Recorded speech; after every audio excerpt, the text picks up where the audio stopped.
a verba que é gasto de gabinete. Eu queria muito apresentar um projeto para que, se um deputado opta por economizar esse dinheiro, ele consiga direcionar para alguma área dessa. Hoje não consegue. Não consegue. Hoje esse dinheiro volta para a própria Assembleia. Eu queria muito ter essa possibilidade, porque aí cria um incentivo positivo para quem quiser economizar, destine para uma área, no caso, segurança pública. Olá, pessoal do Ranking, recebendo hoje aqui Ricardo Melão para ter um bate-papo aqui com a gente. Como já foi dito, até as eleições, agora o Ranking, nós vamos receber aqui candidatos.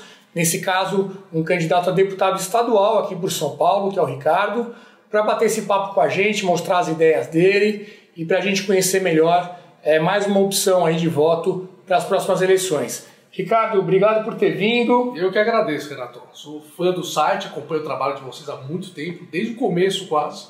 Você tem feito algo maravilhoso aí para o Brasil, parabéns. Bacana.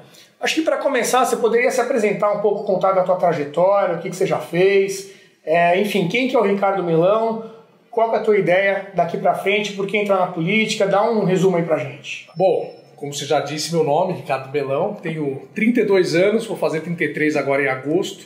Eu sou advogado, formado em Direito, tenho pós-graduação em Direito Administrativo e fiz um MBA em Gestão Pública.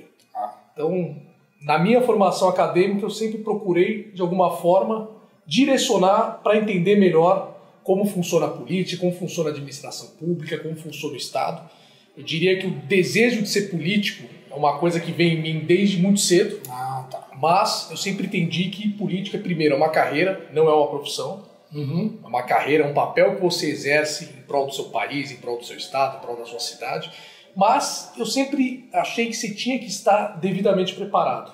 Isso quando eu estava na faculdade mesmo, eu tive uma oportunidade de trabalhar como supervisor de esportes da Prefeitura Regional da Casa Verde, aqui na cidade de São Paulo, no município de São Paulo.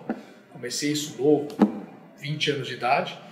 E ali foi interessante a experiência, né? Porque é conviver com uma realidade que a gente não está tão acostumado. Certo. Aí depois eu tive uma oportunidade de ir para uma outra área periférica, foi no extremo sul de São Paulo, não sei se você conhece, Parelheiros. Parelheiros é a área com menor IDH da cidade de São Paulo. Também era a prefeitura regional, né, que antigamente era chamada de subprefeitura, da prefeitura de São Paulo, e lá eu fui chefe de gabinete e coordenador de administração e finanças. Então ali eu comecei a ter um aprendizado mais técnico, porque na coordenadoria de administração e finanças a gente lidava com o orçamento local, como funciona o orçamento, contabilidade pública, como que o dinheiro é gasto, você fazia o planejamento do orçamento. Cada prefeitura tem o seu próprio orçamento, a sua própria gestão. Isso, vinculado à Secretaria de Coordenação, hoje das Prefeituras Regionais, que era a antiga Secretaria de Coordenação das Subprefeituras. Entendi. E hoje... E aí depois, continuando, fui trabalhar numa consultoria privada, que ali eu era uma consultoria especializada em defesa da concorrência, infraestrutura, parcerias público-privadas também. Então ali eu fiquei mais de 2 anos ali trabalhando. E depois decidi sair candidato a vereador quando surgiu o Partido Novo.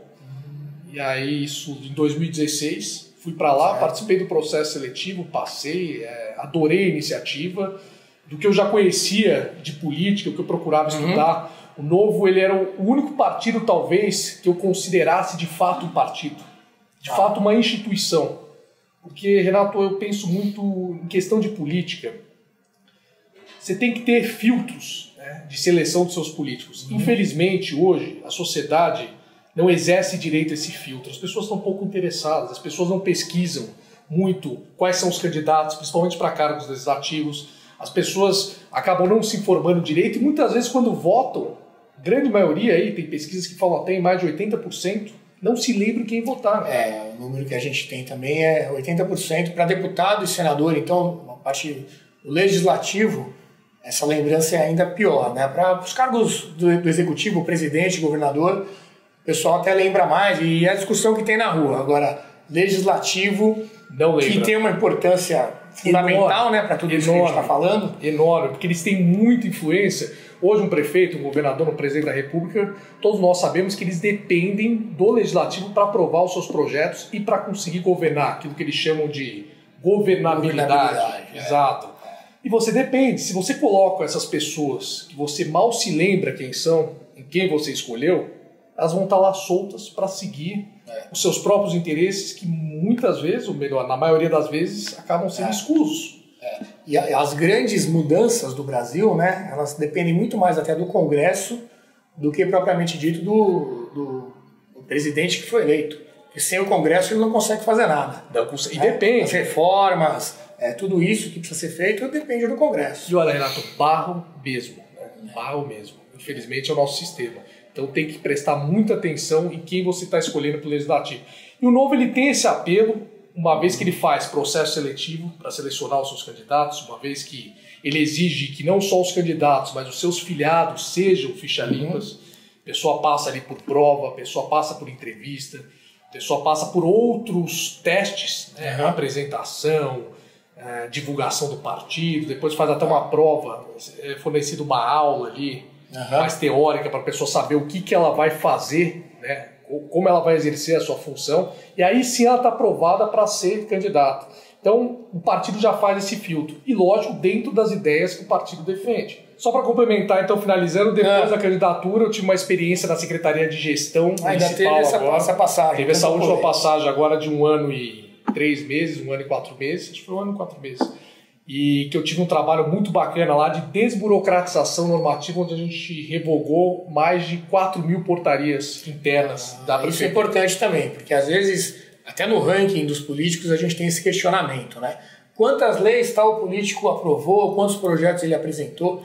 Muitas vezes, quantas ele revogou, traz mais benefício para a população do que o inverso, né, Ricardo? Você está desburocratizando, tornando a vida das pessoas, dos empreendedores principalmente, mais fáceis. Sim. Como é que foi essa história dessa revogação, então, de quantas? Mais de 4.000, acho que deu 4.300 e pouco, agora eu não sei qual é o número atual, mas foi 4.300 alguma coisa. E o objetivo era isso, pegar leis e regulamentos que não faziam mais sentido. Exato, que já eram antiquados, ou que muito burocráticos, ou que versavam sobre o mesmo assunto, muitas vezes você já tinha uma outra portaria que complementava uma anterior, para que tem 2 instrumentos. Isso para quem vai consultar é terrível, principalmente quem quer trabalhar. Aí você tem que pagar alguém para fazer isso para você. É um problema. É um problema muito sério. Isso facilita muito, né? Porque quando a pessoa vai trabalhar, ainda mais em administração pública, você é engessado pelas regras, né? Você não pode fazer nada que a lei não te autorize. Então você tem que saber exatamente quais são as normas que influenciam no seu dia a dia, que você fica ali amarrado. Então, a gente falou que o legislativo acaba ficando em segundo plano. Mesmo dentro desse segundo plano, a gente tem até uma familiaridade com os deputados federais e com o vereador, porque o vereador está ali na tua cidade, então você consegue acompanhar de uma forma até mais próxima. O deputado estadual, eu acho que ele fica até num limbo maior ainda, porque ninguém lembra da função, o que faz, a importância. Você tem um vereador muito próximo, um deputado federal que está até mais nas notícias e tudo isso. E o estadual? A gente pode começar do básico. O que faz um deputado estadual? Por que ele é importante? Qual é a tua ideia? Uma vez que se for eleito lá dentro, o que você quer fazer? Vamos falar um pouquinho sobre isso. Vamos. Assembleia Legislativa de São Paulo tem 94 deputados estaduais. Aliás, é até difícil perguntar para citar quem são os deputados estaduais. É até um teste que eu faço. Quantos deputados estaduais você já ouviu falar? É uma casa muito esquecida, como você mencionou. Até por uma questão federativa, né? Como foi organizada a nossa federação. Você tem lá competências locais para legislar, leis de interesse regional, vereador. Então, lei de zoneamento, uma questão ou outra do comércio na cidade, enfim, você vai discutir na Câmara dos Vereadores. E tem pautas, muitas vezes, que até ganham relevância na imprensa, como foi a questão do Uber, por exemplo. A gente acompanha essa discussão aí. As pessoas moram nas cidades, né? Afeta a vida dela ali no dia a dia. É uma discussão local. No Congresso Nacional você tem toda uma gama de legislação, a grande parte das leis que regem a nossa vida são decididas no Congresso Nacional, então a gente fala de direito penal, direito civil, direito tributário também, direito trabalhista, enfim, todo o regramento é feito e discutido no Congresso Nacional. Nas assembleias estaduais, você já começa aqui, competência exclusiva de assembleia estadual, eu posso dizer que você tem 3, que é formar macro-regiões, regiões metropolitanas e tal, isso é uma competência exclusiva da Assembleia Estadual. Você tem toda a questão de desmembramento e fusões de municípios, e legislação sobre gás canalizado. Só isso? Isso são as competências exclusivas. E aí que entra o resto, que aí abre uma grande margem para uma série de questões, que aí eu vou até entrar na ideia do revogaço aí, que eu já fiz. O Estado, né, as assembleias legislativas, elas podem legislar de forma complementar em diversos outros assuntos. Tem matéria tributária, matéria de meio ambiente, matéria de saúde, matéria de educação, consumo, direito consumidor também, entre algumas outras, menos trabalhista. Você não pode legislar de forma complementar também na questão penal, na questão civil. Agora, em outras questões, você pode legislar desde... O que significa legislar de forma complementar? Pode apresentar projeto de lei, desde que não contrarie o que já está estabelecido no âmbito federal. Não entre em conflito com a lei. Exatamente, federal. Superior, federal. Isso, infelizmente, abre margem para uma série de leis que muitas vezes podem mais atrapalhar a vida do indivíduo do que ajudar. Porque aí você pega um assunto e você quer regular ele um pouco mais ali. Você quer entrar um pouco mais além. E a nossa Assembleia Legislativa, ela é campeã de produzir algumas aberrações. Então, algumas leis que eu vou citar aqui, que foram aprovadas lá.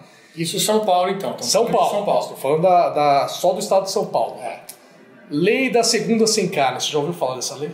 Eu vi uma notícia a respeito disso. Não podia comer carne. Isso, a segunda-feira, nos estabelecimentos estaduais, se tivesse restaurante, bares, enfim, qualquer estabelecimento dentro de um estabelecimento pertencente ao Estado, na segunda-feira você não poderia servir carne, você não poderia vender carne.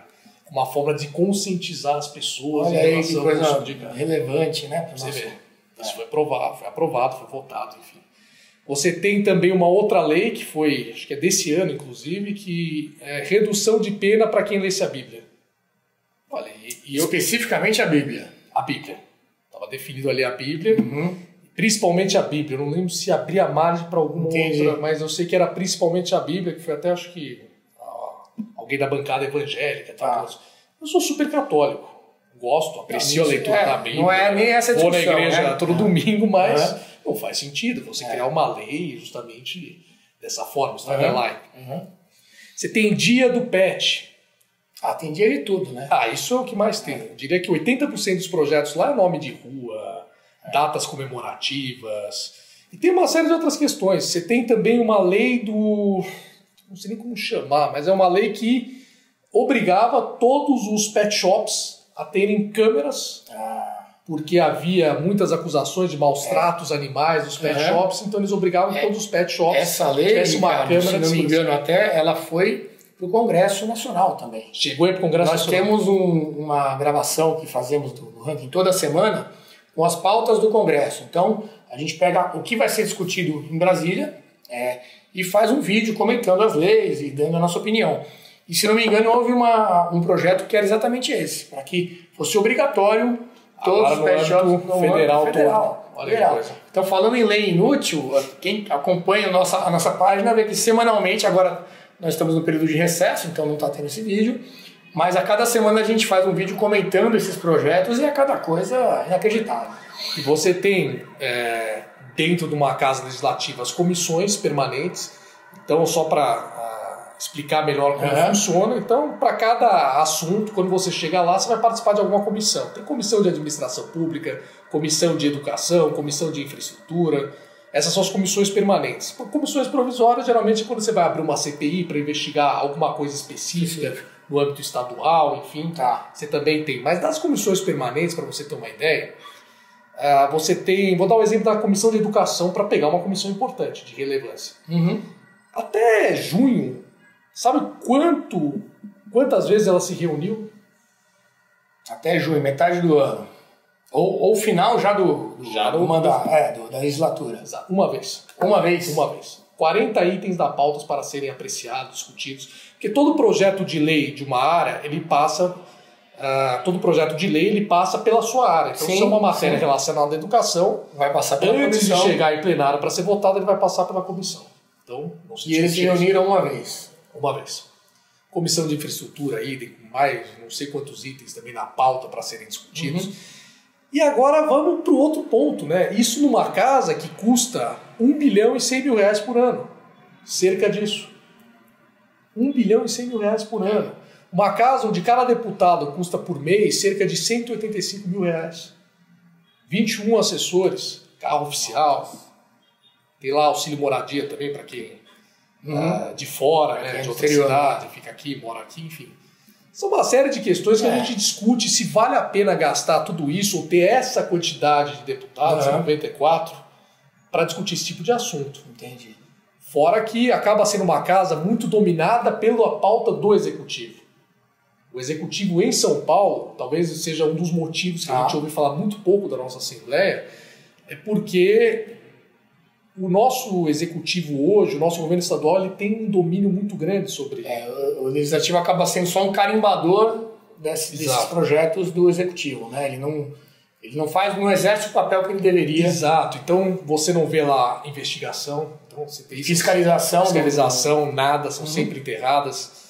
É muito difícil, né? Sempre tentam surgir uma coisa ou outra, mas enfim, eles acabam tendo maioria e acabam coibindo isso.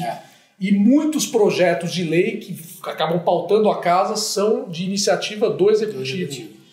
Acho que os deputados tinham até um acordo tácito lá entre eles que cada um poderia aprovar um projeto seu por ano e não de sua preferência. Que eles escolhessem lá. Entendi. Então já começa muito assim. Então quais seriam aí? Vamos colocar 3 prioridades do Ricardo, deputado. O que você atacaria aí assim que você assumisse essa posição de deputado na próxima legislatura? Vamos lá.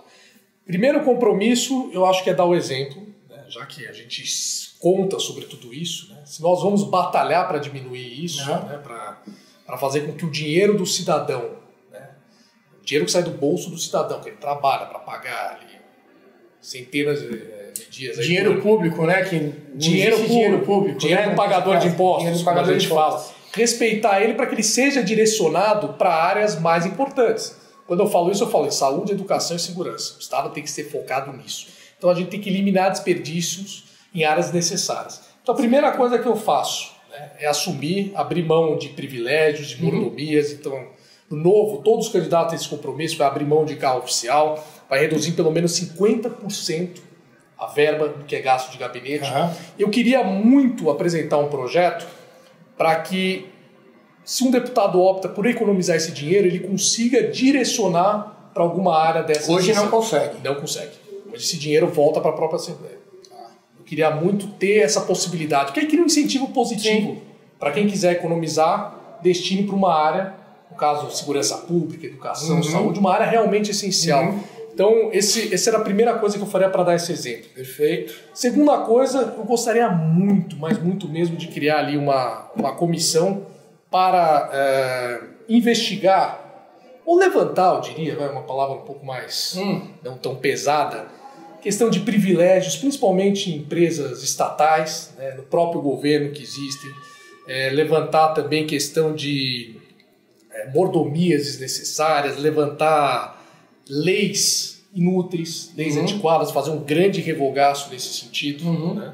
A exemplo do que foi feito na prefeitura. Exatamente. Isso é uma outra coisa que eu quero fazer bastante também. Pegar essas leis, ver que leis estaduais desse tipo, propor a revogação delas. Leis que estão atrapalhando a vida do cidadão. Porque hoje, nossos deputados, pensa, 94 deputados há anos ali, imagine todo o potencial criativo que eles têm para apresentar qualquer tipo de projeto de leis e muitos deles aprovados. Então imagina o que tem de lei inútil aí que está vigente aí, muitas vezes a gente nem sabe e que deveriam estar revogadas, então estão atrapalhando a vida do cidadão. Eu quero, antes de dizer até apresentar projetos de lei, eu gostaria muito de criar uma regra que para cada projeto de lei que você apresentar, você é obrigado a indicar 2 para revogar. Certo. Isso eu acho que tem no Canadá, funciona assim, eu acho que a gente já chegou nesse estágio. Certo. Aquela história, né? Muitas vezes não atrapalhar já é uma ajuda muito grande, né? Exatamente. Perfeito. Essa é uma forma. Gostaria muito de promover um grande revogaço dessas leis e apresentar algo nesse sentido. De cada projeto de lei que você for apresentar, você apresenta 2 leis antiquadas, atrasadas ou burocráticas para serem revogadas. Um outro ponto que eu queria levantar bastante, que é um projeto que já tem no Rio Grande do Sul, você chegou a ouvir falar, Instituto Floresta, eles têm um projeto muito interessante ali que é para direcionar recursos para a segurança diretamente Então, explicando melhor, uma empresa, por exemplo, pode destinar 5% do seu ICMS, que é o imposto estadual, para a área de segurança, para comprar equipamentos, melhorar a tecnologia da polícia em si, projetos pré-aprovados pela própria polícia, e você poder direcionar parte desse ICMS para essa destinação. Isso é uma forma de você já carimbar esse recurso que sai do já vai direto para aquela área específica. Exatamente. Eu sei que já tem um projeto pronto no Rio Grande do Sul, que agora está sendo discutido lá na Casa Legislativa Local. Eu queria muito abraçar essa iniciativa aqui também. Tá. Então, resumindo aqui as 3 prioridades. Primeiro, dar o exemplo, né? Isso, dar o exemplo, cortar esses mostrar que é possível fazer essa economia. Fazer um projeto de lei permitindo, né, que é um incentivo positivo de quem fizer essa economia poder direcionar para alguma área, eu não sei se em forma de emenda, enfim, ou diretamente através do orçamento. Acho que tem que ter essa previsão, tem que criar esse incentivo. Segundo, desburocratização. Desburocratização. Então, revogar leis inúteis. Tornar a vida mais fácil para o cidadão. Exato. E terceiro, segurança. E aí deu o exemplo desse projeto. Que eu considero uma prioridade. Bacana. Esse é um projeto que eu queria abraçar ali. Aí tem até discussões se é de iniciativa do Executivo, eu já vi casos que é de iniciativa do Legislativo, mas abraçar essa ideia. Para que ela vá para a Assembleia, seja discutida e seja aprovada. Muito bom. Ricardo, falando um pouquinho agora do cenário macro do Brasil, né? A gente está aí às vésperas de uma eleição que eu acho que nunca mexeu tanto com a população, redes sociais aí bombando, muita discussão. Como é que você está vendo esse cenário? Eu acho que é algo que a gente nunca passou antes, né? Uma coisa nova, a população cada vez mais envolvida.